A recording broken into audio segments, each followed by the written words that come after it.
إن الحمد لله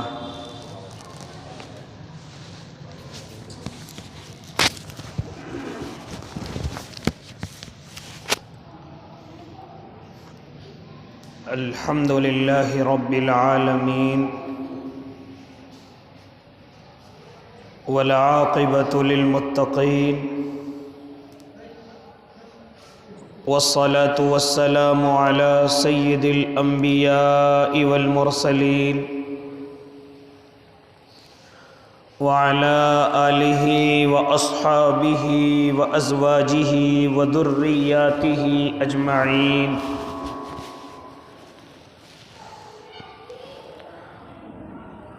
أما بعد فأعوذ بالله من الشيطان الرجيم. بسم الله الرحمن الرحيم. لقد كان لكم في رسول الله أسوة حسنة.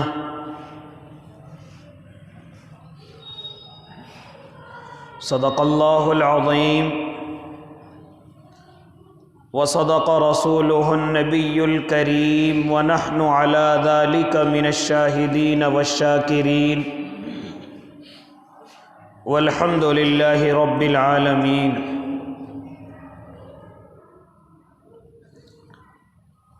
واجب الاحترام ساتھیوں، بزرگوں، نوجوانوں اور معصوم بچوں، اپنے گھروں میں سماعت فرمانے والی، اسلام سے، شریعت سے محبت کر کے عمل کرنے والی اسلامی مائیں اور بہنوں،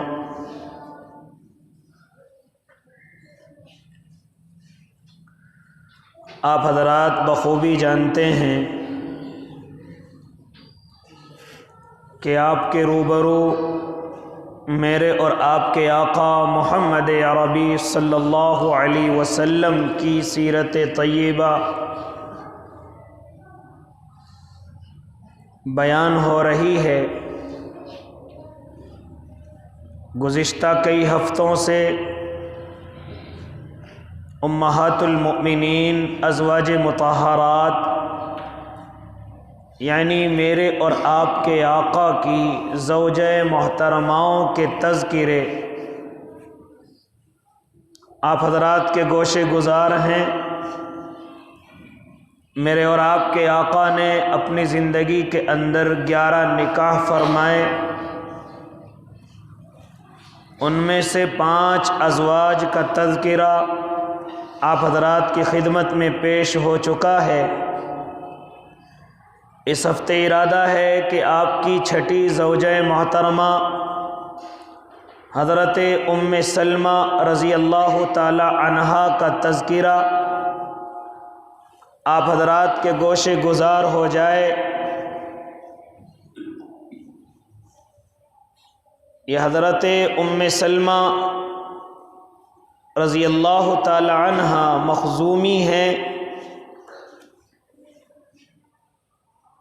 اور امیہ کی بیٹی ہیں، ابو امیہ کی لخت جگر ہیں. ان کی والدہ کا نام عاتکہ ہے.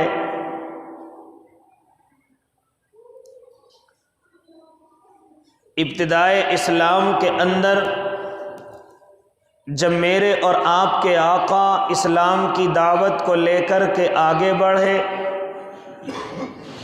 اور مکۃ المکرمہ میں دین کی دعوت کا ڈنکا بجا اور لوگ اسلام کو جاننے اور پہچاننے لگے، کچھ اسلام کو قبول کرنے والے ہو گئے، کچھ اسلام سے نفرت کرنے والے ہو گئے.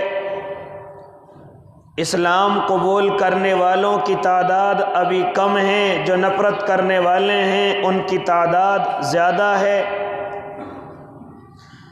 حضرت سیدہ ام سلمہ رضی اللہ تعالی عنہا کا پہلا نکاح انہی کے چچا زاد بھائی عبداللہ بن عبد الاسد سے ہوا، جن کو ابو سلمہ کے نام سے جانا گیا. اپنے چچا زاد بھائی عبد الاسد یعنی ابو سلمہ کے نکاح میں جاتی ہیں. ایک روز اللہ کے نبی صلی اللہ علیہ وسلم کی خبر جب مکۃ المکرمہ کے ہر گھر کو پہنچ گئی تو حضرت ابو سلمہ کو بھی اس کی خبر پہنچی، لہذا اللہ کے نبی صلی اللہ علیہ وسلم کی خدمت میں حاضر ہوئے۔ ابھی صرف 10 یا 11 آدمی اسلام قبول کر چکے ہیں۔ ایسے وقت میں حضرت ابو سلمہ اپنی زوجہ محترمہ حضرت ام سلمہ کو لے کر اللہ کے نبی کی خدمت میں پہنچتے ہیں، جا کر کے بیٹھتے ہیں، میرے اور آپ کے آقا اسلام کی دعوت دیتے ہیں، قرآن کریم کی آیتوں کی تلاوت کرتے ہیں، یہاں تک کہ اللہ کے علاوہ کسی اور کے سامنے سر جھکانے کو منع کرتے ہیں، ان کی قباحتیں بیان کرتے ہیں۔ یہ بات حضرت ابو سلمہ کی سمجھ آئی۔ جب قرآن کی آیتیں پڑھی گئی، فرماتے ہیں میری روح کو تازگی مل گئی۔ میں نے فرمایا یا نبی اللہ، آپ کا ہونے کے لیے مجھے کیا کرنا پڑے گا؟ کچھ کرنے کی ضرورت نہیں، صرف زبان سے کہہ دیجئے اشہد ان لا الہ الا اللہ و اشہد ان محمد رسول اللہ۔ دونوں کے دونوں اسلام کے اندر داخل ہوتے ہیں۔ ہاں، ابھی صرف اسلام لانے والوں کی تعداد 10 یا 11 ہے، لہذا میرے بھائی اسی تعداد کے اندر یہ حضرت ابو سلمہ اور حضرت ام سلمہ دونوں کے دونوں ایمان کے اندر داخل ہوتے ہیں۔ مکے والوں نے پریشان کیا، مختصر گفتگو کرنے چلا، مکے والوں نے بڑا پریشان کیا، لہذا اللہ کی طرف سے اور اللہ کے نبی کے حکم کے مطابق اب مکۃ المکرمہ چھوڑ کر آپ حبشہ کی طرف روانہ ہو جائیں۔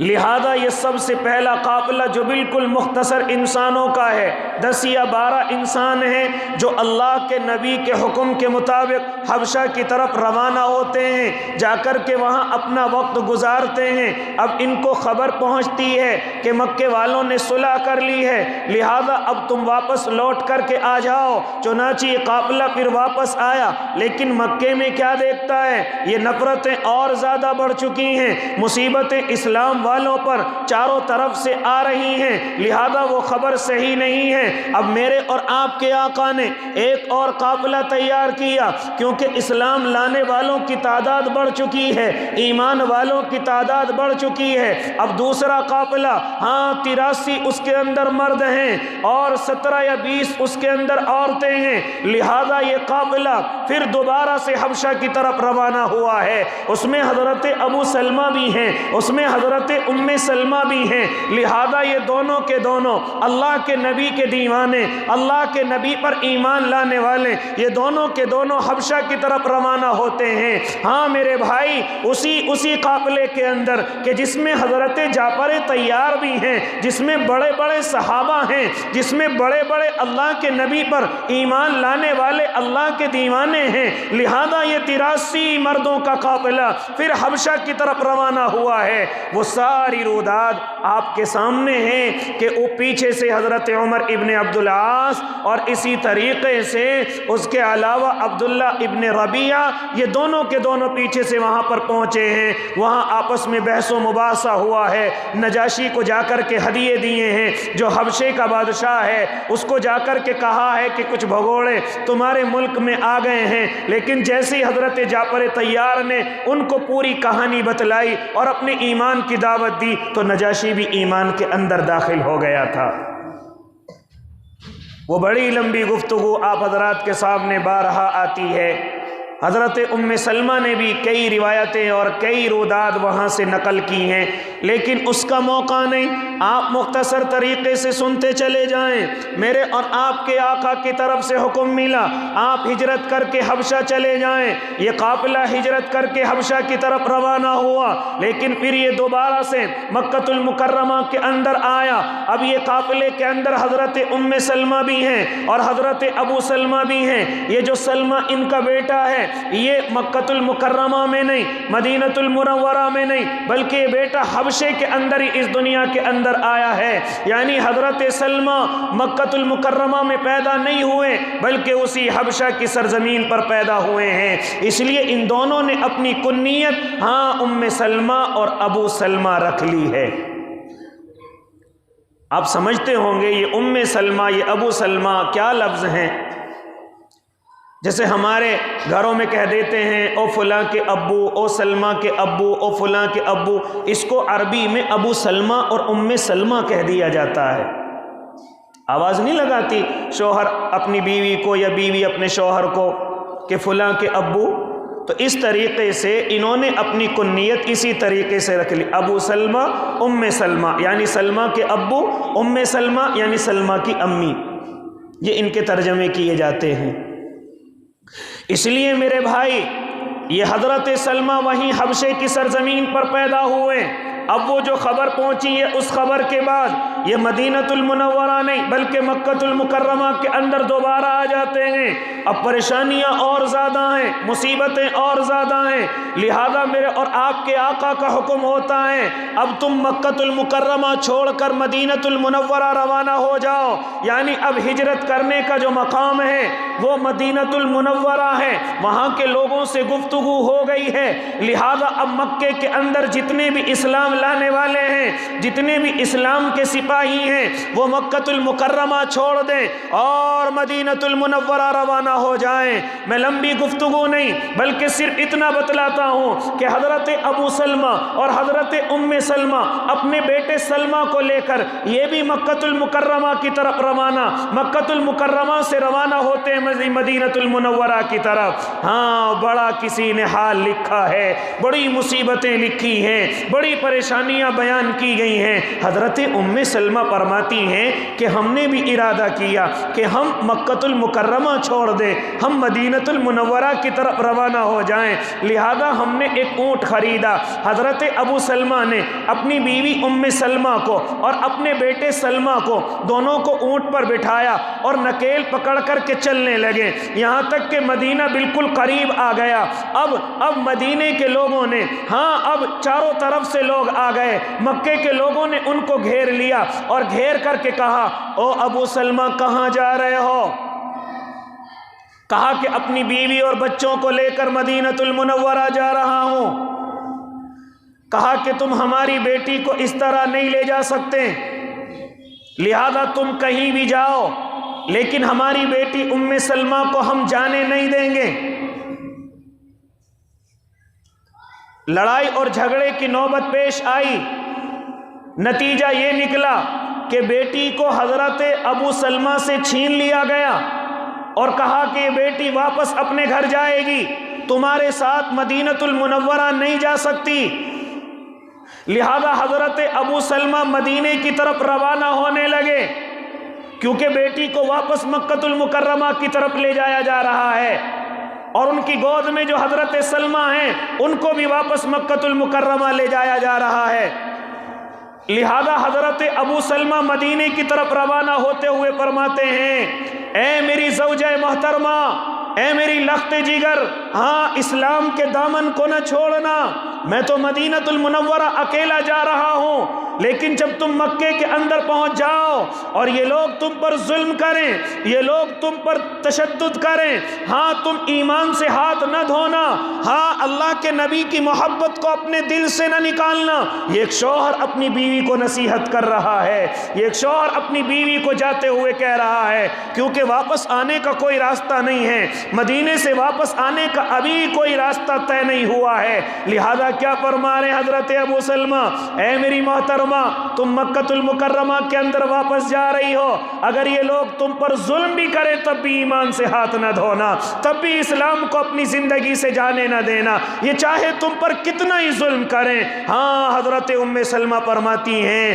اے میرے شوہر محترم، آپ نہ گھبرائیں، یہ جان تو جا سکتی ہے لیکن ایمان نہیں جا سکتا۔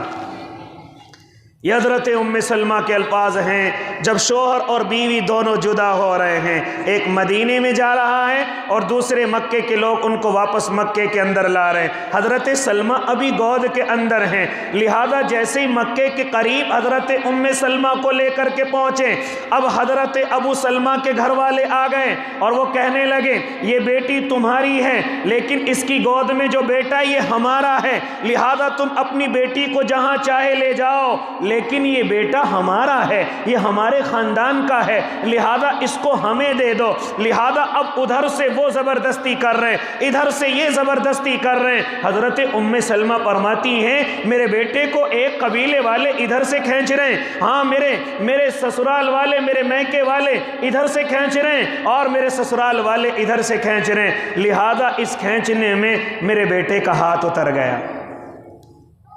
حضرت سلمہ چونکہ ابھی گود میں ہیں، میکے والے کہہ رہے ہیں یہ بیٹا ہمارا ہے، سسرال والے کہہ رہے ہیں ہمارا ہے، تو فرماتی ہیں کہ میرا بیٹا ابھی گود کے اندر ہے، جیسے سسرال والے اور میکے والے کھینچ رہے ہیں تو میرے بیٹے کا ہاتھ اتر گیا، لیکن پھر بھی ترس نہیں کھایا اور بیٹے کو مجھ سے چھین کر کے ہاں میری سسرال والے مجھ سے لے کر کے چلے گئے۔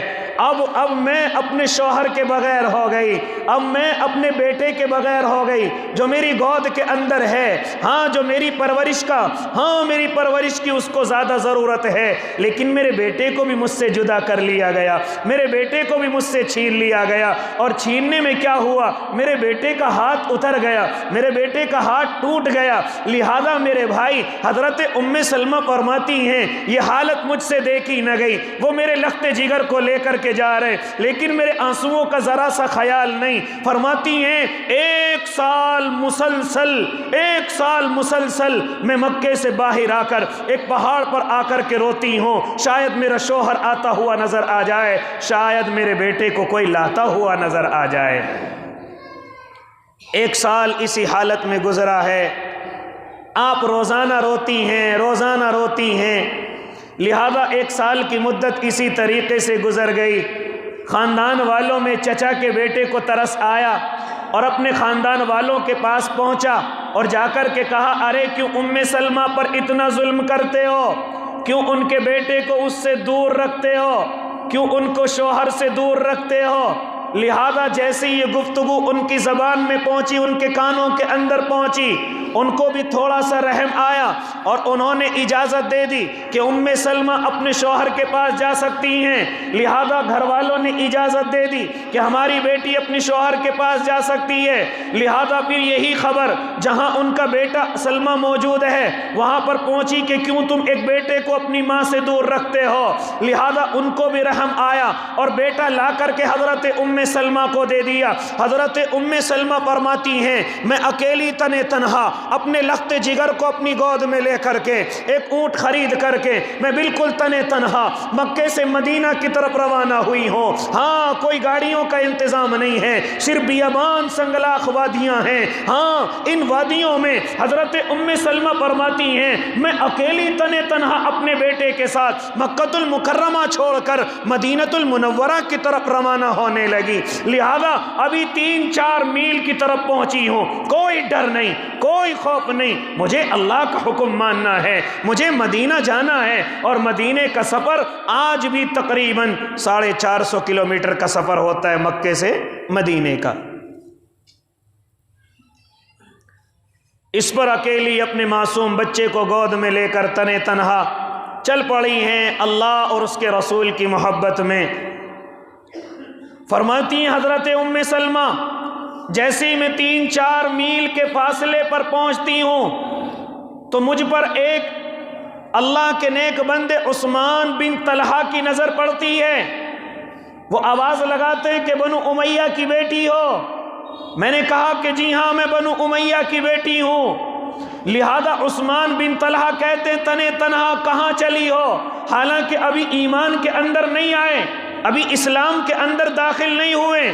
فرمایا کہ مدینے کی طرف اپنے شوہر کے پاس جا رہی ہوں۔ ہاں آج کل ہمیں پرواہ نہیں ہوتی کہ اگر کوئی اس طریقے سے بے بس اور لاچار کوئی بیچارہ مجبور اگر مل جائے میں اور آپ ان کی مدد کریں، ان کا ساتھ دیں، لیکن حضرت عثمان بن طلحہ رضی اللہ تعالی عنہ ابھی اسلام کے اندر نہیں آئے تھے، لیکن جیسے ہی دیکھا کہ کوئی بیچاری عورت ہے اور ہمارے فلاں قبیلے سے تعلق رکھتی ہے، فلاں کی بیٹی ہے اور اس جنگل میں بالکل تنے تنہا ہے، اکیلی مدینے کی طرف رواں دواں ہے، لہذا فرماتے ہیں کس طرف اس ارادہ ہے؟ فرمایا کہ میں مدینہ اپنے شوہر کے پاس جا رہی ہوں۔ حضرت عثمان بن طلحہ فرماتے ہیں میں سب اپنے کام بھول گیا، میں کس لیے نکلا؟ میں نے کہا او میری بہن، میں تمہیں لے کر کے مدینہ المنورہ جاؤں گا، میں تمہیں لے کر کے مدینہ کی طرف روانہ ہوں گا۔ حضرت ام سلمہ فرماتی ہیں میرے اونٹ کی نکیل پکڑی ہے اور پیدل اونٹ کو لے کر کے مدینے کی طرف حضرت عثمان بن طلحہ بیچارے پیدل سفر کر رہے ہیں، کہیں اگر رکنے کا موقع آتا تو اونٹ بٹھا دیتے اور بٹھا کر کے ایک طرف چلے جاتے، میں اتر کر کے اپنے ضروری کام کاج دیکھ لیتی، پھر جب چلنے کا ارادہ فرماتے تو پھر اونٹ لا کر کے بٹھا دیتے، جب میں اس پر بیٹھ کر کے سوار ہو جاتی تب آپ نکیل پکڑ کر کے فرماتی ہیں پیچھے مڑ کر کے بھی نہیں دیکھتے تھے، فرماتی ہیں کہ میری طرف نظر بھر کر کے بھی نہیں دیکھتے تھے، لہذا میں ایسی آگے کی طرف رواں اور دواں ہوں، لہذا پورا سفر ایسے طے کیا ہے۔ ہاں کبھی میری طرف کو نظر بھر کے نہیں دیکھی۔ یہ کن کی حالت ہے؟ جو ابھی ایمان کے اندر داخل نہیں ہوئے، ابھی اسلام کے اندر داخل نہیں ہوئے، یہاں تک کہ جب وہ قبیلہ مدینے کا نظر آنے لگا کہ جس میں میرے شوہر موجود ہیں، حضرت عثمان طلحہ فرماتے ہیں وہ تمہارا قبیلہ ہے جہاں تمہارے شوہر موجود ہیں، ہاں باہر سے باہری قبیلے میں روانہ کر کے واپس مکے کی طرف لوٹ جاتے ہیں۔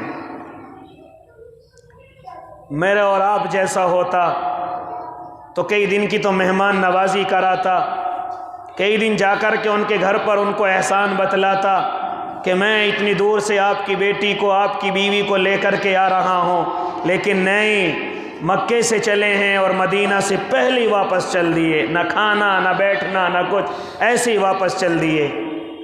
یہ تھے عرب کے غیور لوگ کہ اسلام میں داخل نہیں ہوئے لیکن جانتے تھے بیٹی کی عزت کیا ہوتی ہے، جانتے تھے بہن کی عزت کیا ہوتی ہے، جانتے تھے کہ کسی کی بیوی کی کیا عزت ہوتی ہے۔ لہذا میرے بھائی حضرت ام سلمہ رضی اللہ تعالی عنہ مدینۃ المنورہ کے اندر داخل ہو جاتی ہیں، اپنے شوہر سے جا کر اپنے بیٹے سمیت ملاقات کرتی ہیں، یہ دونوں کے دونوں اب ہنسی خوشی اپنی زندگی گزار رہے ہیں مدینۃ المنورہ کے اندر۔ ہاں میرے بھائی ان کی کچھ روایتیں نقل کرنے کے قابل ہیں، ذرا میں آپ کو بتلاتا چلوں۔ فرماتی ہیں میں اور میرا شوہر ایک دن دونوں تنہائی کے اندر بیٹھے ہوئے ہیں، ہم دونوں آپس میں بڑی محبت کرتے ہیں، میرا شوہر بھی مجھ سے بڑی محبت کرتا ہے اور میں ام سلمہ میں بھی اپنے شوہر سے بڑی محبت کرتی ہوں۔ ایک روز میں اور آپ تنہائی کے اندر بیٹھے ہوئے ہیں، لہذا دونوں کے اندر یہ بات چھڑ گئی کہ اگر تمہارا انتقال پہلے ہو جائے تو تم بھی کسی سے نکاح نہ کرنا، اور اگر میرا انتقال ہو جائے تو تم بھی کسی سے نکاح۔ اس طریقے سے آپس میں عزم بالجزم ہو رہے ہیں۔ شوہر کہہ رہا ہے کہ میں نکاح نہیں کروں گا اگر آپ دنیا سے پہلے رخصت ہو گئی، اور اگر میں رخصت ہو گیا تو تم بھی، اس طرح کی قسمیں کھائی جا رہی ہیں۔ لیکن پھر بعد میں حضرت ابو سلمہ فرماتے ہیں اے میری محترمہ اگر میں دنیا سے رخصت ہو جاؤں، اگر میں دنیا سے رخصت ہو جاؤں تو تم دوسرا نکاح کر لینا، تم دوسرا نکاح کر لینا۔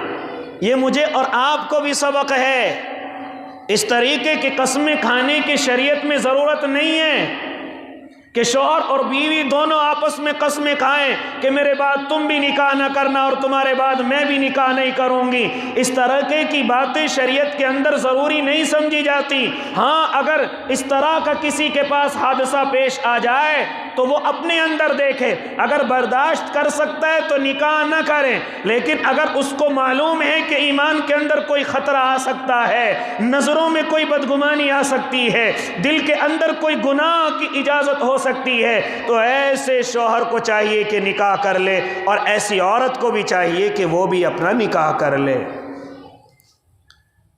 لیکن اگر بیوی اپنے شوہر کے بغیر زندگی گزار سکتی ہے تو پھر روایتوں کے اندر یہ بھی آتا ہے کہ اگر کوئی بیوی، اس کا شوہر دنیا سے رخصت ہو گیا اور اس کو اپنے اوپر مکمل اعتماد ہے کوئی گناہ نہیں ہو سکتا، کوئی میرے دامن پر داغ نہیں لگ سکتا، کوئی میں اپنے شوہر کو قیامت کے میدان میں نظریں جھکنے نہیں دوں گی، تو ایسی عورت اگر نکاح نہ کرے، فرمایا میرے اور آپ کے آقا نے، اس کو ایسا ثواب ملتا ہے جیسے اس کا شوہر جہاد پر گیا ہوا ہے اور یہ جہاد پر جانے والے کی بیوی ہے۔ جتنا ثواب اس عورت کو ملتا ہے اتنا ہی ثواب اس کو بھی ملے گا۔ لیکن نکاح کی اجازت ہے، اجازت نہیں بلکہ شریعت کہتی ہے کہ اگر کسی کے شوہر کا یا کسی کی بیوی کا انتقال ہو جائے تو اس کو نکاح کر لینا چاہیے۔ خیر مختصر گفتگو، یہ دونوں کے دونوں آپس میں تنہائی کے اندر یہ گفتگو کر رہے ہیں، لیکن حضرت ابو سلمہ اجازت دیتے ہیں، اے میری محترمہ اگر تم سے پہلے میرا انتقال ہو جائے تو تم اپنا نکاح کر لینا۔ لہذا ہاں آگے کی گفتگو ذرا سنتے چلے جائیں۔ حضرت ابو سلمہ یہ بڑے جلیل القدر اور اولو العزم صحابی ہیں، غزوہ بدر کے اندر بھی میرے اور آپ کے آقا کے ساتھ شریک ہوئے ہیں، یہاں تک کہ غزوہ احد کے اندر بھی یہ میرے اور آپ کے آقا کے ساتھ شریک ہوئے ہیں۔ ہاں غزوہ احد کے اندر ان کے بدن پر ایک زخم آیا ہے، لہذا جیسے غزوہ احد مکمل ہو گیا میرے اور آپ کے آقا نے ہاں ان کو ایک سریے کا امیر بنا کر کے بھیجا، لیکن وہاں پر جیسے واپس کامیاب لوٹتے ہیں وہ زخم دوبارہ ہرا ہو گیا اور اتنا ہرا ہوا کہ وہ اس دنیا سے رخصت ہو گئے۔ 4 ہجری ہے، شوال کا مہینہ ہے، آپ حضرت ابو سلمہ اس دنیا سے رخصت ہو جاتے ہیں۔ اب حضرت ام سلمہ بالکل تنہا مدینہ المنورہ کے اندر ہیں، کوئی نہ گھر کا فرد ہے نہ کوئی جاننے والا ہے، 4 تقریباً بچے ہیں۔ ایک انتقال کے بعد حضرت ابو سلمہ کے بعد ایک بیٹی پیدا ہوتی ہے۔ ان کی اس پریشانی کو دیکھ کر حضرت ابو بکر بھی نکاح کا پیغام بھجواتے ہیں، لیکن قبول نہیں کیا گیا، اور 1-2 صحابی نے اور بھی نکاح کے پیغام بھجوائے لیکن قبول نہیں کیا گیا۔ یہ طریقہ صحابہ کے اندر تھا کہ اگر کوئی بیوہ ہو جائے، اگر کسی شوہر کا انتقال ہو جائے تو اس پر نظریں وہ نہیں جو آج کل چلتی ہیں، بلکہ نکاح والی نظریں ہوا کرتی تھی اور آپ نکاح کے پیغام بھیجا کرتے تھے۔ اے محترمہ آپ اپنے آپ کو تنہا نہ سمجھنا، آپ اپنے آپ کو لاچار نہ سمجھنا، ابو بکر تمہارے لیے نکاح کا پیغام بھیجتا ہے، آپ نکاح کر کے ابو بکر کے نکاح میں آ سکتی ہیں یا فلاں صحابی کے نکاح میں آ سکتی ہیں۔ لہذا فرماتی ہیں میں نے کسی کے نکاح کے پیغام کو قبول نہیں کیا، یہاں تک کہ ایک روز حضرت عمر ابن خطاب ہیں، وہ نکاح کا پیغام لیے ہوئے ہیں، اور مجھ سے پہلے میرے شوہر نے فرمایا تھا کہ اگر کوئی کسی غم کے اندر مبتلا ہو اور وہ اللہ سے یہ دعا کر لے، اللہ جو یہ تجھ نے مجھ پر پریشانی بھیجی ہے اس پریشانی میں مجھے اجر عطا فرما اور اس کا نعم البدل عطا فرما۔ اگر کوئی پریشانی میں اللہ سے یہ دعا کر لیتا ہے اللہ اس کی دعا کو قبول کر لیتا ہے۔ حضرت ام سلمہ فرماتی ہیں کہ مجھے یہ دعا یاد آ گئی، میں بھی اپنے شوہر کے انتقال کے بعد اللہ سے جب میں رنجیدہ تھی، جب میں غمگین تھی، اور جب شوہر کا سایہ سر سے اجڑ گیا اور میں بالکل تنہا ہو گئی، مصیبتوں میں گھر گئی، تو مجھے وہ دعا یاد آ گئی۔ میں نے اپنے اللہ کے حضور دعا مانگی، اللہ اس مصیبت میں مجھے اجر عطا کر دینا اور اس کا مجھے نعم البدل عطا کر دینا۔ اللہ نے یہ دعا قبول فرمائی۔ حضرت عمر دروازے پر کھڑے ہیں، آنے کی وجہ کیا ہے؟ فرماتے ہیں اللہ کے نبی کے لیے آپ کا نکاح کا پیغام لے کر کے آیا ہوں۔ فرماتی تھی میں دعا کرتی تھی اللہ مجھے حضرت ابو سلمہ سے اچھا شوہر عطا کر دینا، لیکن پھر دل میں سوچتی تھی ابو سلمہ سے اچھا کون ہے؟ کوئی نہیں ہے۔ ایک دن حضرت عمر ابن خطاب نکاح کا پیغام لے کر کے کھڑے ہوئے ہیں، اللہ کے نبی آپ سے نکاح فرمانا چاہتے ہیں، غمگین ہونے کی ضرورت نہیں، پریشان ہونے کی ضرورت نہیں۔ حضرت ام سلمہ فرماتی ہیں میں کیسے نکاح کر سکتی ہوں، حالانکہ میرا سن زیادہ ہے، میری عمر زیادہ ہے اور میرے بچے بھی زیادہ ہیں، اور میرے اندر تیسری کمی یہ ہے کہ میں بالکل نازک مزاج ہوں، میں غیور ہوں، یعنی میرے اندر برداشت کی کوئی طاقت نہیں ہے، میں شک کے اندر بڑی تیزی کے اندر مبتلا ہو جاتی ہوں، کہیں میں اللہ کے نبی کے نکاح میں چلی جاؤں اور میں اللہ کے نبی کی پریشانی کا سبب بنوں، ان پر شک کروں، یا اسی طریقے سے میرا نازک مزاج ہے اور ذرا ذرا سی باتوں پر بھڑک جاؤں۔ یہ چیزیں جب اللہ کے نبی کی خدمت میں پہنچی ہیں، میرے اور آپ کے آقا نے پہلے جملے کا ارشاد فرمایا، ہاں آپ کی عمر زیادہ نہیں بلکہ میری عمر زیادہ ہے، اور دوسرے جملے کا جواب ارشاد فرمایا، اے ام سلمہ جو تیرے بچے ہوں گے وہ اللہ اور اس کے رسول کی ذمہ داری میں ہوں گے۔ یہ نہ سمجھیں کہ میں تمہیں یہ کہوں گا ان بچوں کو چھوڑ دو، ان بچوں کو نانا کے گھر چھوڑ دو، ان بچوں کو کہیں بھی چھوڑ دو، تم اکیلی میرے نکاح کے اندر آ جاؤ۔ نہیں، ان بچوں کی ذمہ داری میری ہے۔ کون فرما رہے ہیں؟ میرے اور آپ کے آقا محمد عربی کہ ان بچوں کی ذمہ داری میری ہے۔ لہذا آج کل ہم لوگ نکاح تو کر لیتے ہیں لیکن ان عورتوں کے بچوں کو قبول کرنے کے لیے تیار نہیں رہتے، بلکہ نکاحوں کے اندر شرطیں لکھی جاتی ہیں کہ اس بچوں کی میری ذمہ داری نہیں، اپنی نانی کے گھر رہ لیں گے، اپنے فلاں گھر رہ لیں گے۔ میرے اور آپ کے آقا سبق دے رہے ہیں، جب آپ ماں کو لے رہے ہیں تو ماں کے بچوں کو کون لے گا؟ کون ماں اپنے بچوں کے بغیر رہ سکتی ہے؟ کون ماں اپنے بچوں کے بغیر اپنی زندگی گزار سکتی ہے؟ ذرا معلوم کرو اپنے گھروں میں آ کر، ہاں اپنی بیٹیوں سے اور اپنی بہنوں سے آ کر کہ کیا تم بچوں کے بغیر رہ سکتی ہو؟ کیا تم اپنی اولادوں کے بغیر رہ سکتی ہو؟ معلوم کرو اپنی بیویوں سے، کیا تم اپنے بچوں کے بغیر؟ کبھی کبھی ایسا وقت بھی آتا ہے کہ عورت ہر کسی کے بغیر رہ سکتی ہے لیکن بچوں کے بغیر نہیں رہ سکتی۔ یہ سبق ہے میرے اور آپ کے لیے کہ اگر اس طرح کے نکاح کوئی کرے تو اس عورتوں کے بچوں کو بھی قبول کرے، ان عورتوں کے بچوں کو بھی اپنے گھر لے کر کے آئے، ان کے بچوں کو ان کی ماں سے دور نہ کرے۔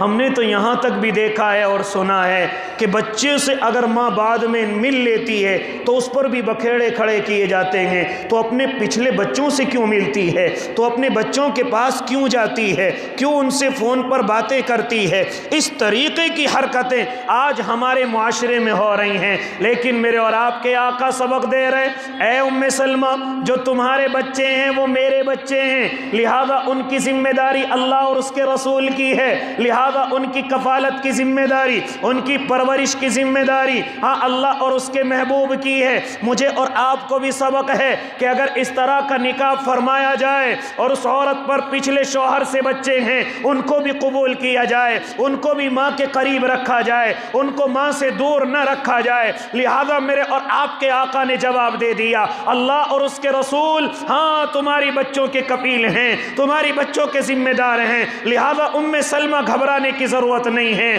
ہاں تیسری بات یہ ہے کہ تم میں شک کا زیادہ مادہ ہے، تم غیور مزاج ہو، لہذا میں اللہ سے دعا کروں گا کہ اللہ تمہارے اندر سے یہ کمی نکال دے۔ یہ دعا قبول ہوئی۔ حضرت ام سلمہ فرماتی ہیں میں نے اللہ کے نبی کے نکاح کے پیغام کو قبول کیا، لہذا میرا نکاح اللہ کے نبی صلی اللہ علیہ وسلم سے ہو گیا، اور تقریباً 10 درہم کا سامان اللہ کے نبی صلی اللہ علیہ وسلم نے مجھ کو مہر میں دیا۔ نکاح ہو گیا۔ میرے اور آپ کے آقا میں یہ چھٹی محترمہ حضرت ام سلمہ رضی اللہ تعالی عنہ آتی ہیں، بڑی جود و سخا کی مالک ہیں، بڑی فقیہہ کے نام سے مشہور ہیں، یہاں تک کہ فرمایا حضرت عائشہ کے بعد اگر کسی کے پاس مضبوط علم ہے تو وہ حضرت ام سلمہ رضی اللہ تعالی عنہ ہیں، خوبصورت بھی ہیں اور خوب سیرت بھی ہیں، یہاں تک کہ اگر کوئی صحابی کوئی مسئلہ معلوم کرنے آتا تھا تو حضرت عائشہ کے بعد حضرت ام سلمہ کی خدمت میں اپنے مسئلے کا حل کرنے کے لیے پہنچتا تھا، اور بہت ساری روایتیں حضرت ام سلمہ سے منقول ہیں اور بہت ساری چیزیں حضرت ام سلمہ سے منقول ہیں۔ اور ایک وقت تو ایسا اللہ کے نبی پر آیا ہے کہ سلمہ ایسا مشورہ دیتی ہیں کہ آج بھی وہ سیرت کی کتابوں کے اندر مشہور ہے، ہاں اس کو منقول کیا جاتا ہے۔ آپ ذرا سنتے چلے جائیں، صلح حدیبیہ کا موقع ہے، میرے اور آپ کے آقا ہاں جب عمرے کا اور طواف کا احرام باندھ کر کے آپ مکہ المکرمہ کی طرف روانہ ہوئے ہیں، لیکن کفار مکہ نے منع کر دیا تھا، اے محمد عربی آپ اس سال عمرہ نہیں کر سکتے، آپ اس وقت میں عمرہ نہیں کر سکتے، لہذا اس وقت میں حدیبیہ کے مقام پر ایک صلح ہوئی ہے جو میرے اور آپ کے آقا نے بظاہر کفار مکہ سے دب کر کے کی ہے۔ ایسے وقت میں اکثر صحابہ ناراض ہیں، اکثر صحابہ کے چہروں پر مایوسی ہے، لہذا ہاں طریقہ یہ ہے کہ اگر کوئی عمرے کا اور حج کا احرام باندھ لے اور کسی وجہ سے وہ عمرہ اور حج یا طواف نہ کر سکے تو اب اس کے لیے یہ ہے کہ وہ پہلے دم دے اور پھر اپنے بالوں کا حلق کرائے اور پھر اس کے بعد اپنے احرام کو کھولنا پڑے گا۔ چونکہ حضرت نبی علیہ السلام اور صحابہ اپنا احرام باندھ چکے ہیں، لیکن کفار مکہ نے منع کر دیا کہ آپ عمرہ نہیں کر سکتے۔ اللہ کے نبی سے صلح ہو گئی، وہ صلح تھوڑی دب کر کے ہوئی ہے، صحابہ اس کو پسند نہیں فرماتے، میرے اور آپ کے آقا کہتے ہیں کہ اب ہم عمرہ نہیں کریں گے، لہذا آپ اپنی قربانی کے جانوروں کو قربان کر دیں اور اپنے سروں کا حلق کرا لیں، اپنے بال کٹا لیں، ہم واپس مدینہ المنورہ کی طرف جا رہے ہیں۔ 3 دفعہ میرے آقا نے اعلان کیا، لیکن کوئی صحابی عمل کرنے کے لیے تیار نہیں، کوئی صحابی آگے چلنے کے لیے کیونکہ مایوس ہیں۔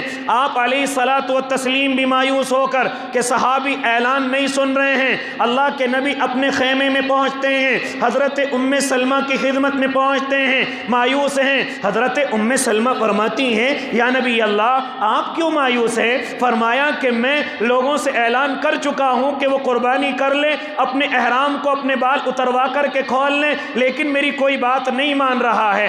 سلمہ میں کیا کروں؟ چنانچہ حضرت سلمہ مشورہ دیتی ہیں یا نبی اللہ آپ صحابہ سے کچھ نہ کہیں، ان کے دلوں کو چوٹ پہنچی ہے، وہ مایوس ہیں، وہ غمگین ہیں، لہذا آپ ان سے کچھ نہ کہیں، آپ جائیں اور خود پہلے اپنی قربانی کا جانور ذبح کر دیں اور پھر اپنے بال اتروا کر کے احرام کھول دیں، لہذا آپ کو دیکھ کر کے ہو سکتا ہے صحابہ عمل کر لیں، لہذا میرے اور آپ کے آقا اعلان تو کچھ نہیں کرتے، آ کر کے پہلے اپنا جانور قربان کرتے ہیں اور پھر اپنے بال اتروا کر کے احرام کھول دیتے ہیں۔ صحابہ نے دیکھ لیا کہ اب بات آگے بڑھنے والی نہیں ہے، کیونکہ اللہ کے نبی اپنا عمل مکمل کر چکے ہیں، لہذا پھر تمام صحابہ نے اپنی جانور قربان کیے اور اپنے بالوں کو اتروایا اور واپس احرام کھول کر کے مدینہ۔ یہ مشورہ دینے والی کون ہیں؟